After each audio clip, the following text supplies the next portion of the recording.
Now, in an interview, you will face two types of questions. They will be either open ones or closed ones. So what's the difference between an open and a closed question? Now, an open question will usually get a long answer and stimulates a conversation. Closed questions usually result in short, one-word answers. An example of a closed question might be, do you like the British weather?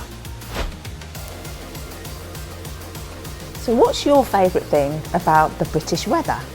Another example of a closed question, would you like potatoes with your dinner tonight?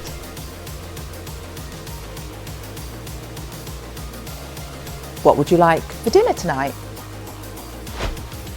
Mastering the art of asking and answering open and closed questions is key to stimulating and controlling a conversation. Now do beware, because not every interviewer is a master at this. So let's show you how to deal with this. Now, you might get asked a closed question that requires an open answer. Here's an example. Are you confident? Now, you may just answer that question with a simple yes. But that's the conversation over, and the interviewer will miss your benefits. How about saying, yes, I am a confident person.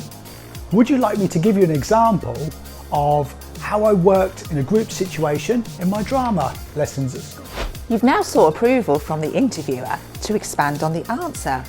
This stimulates the conversation and you can go on to sell yourself further.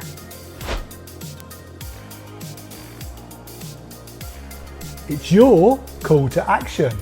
So write down 3 open questions and 3 closed questions that you may think are appropriate to ask in an interview.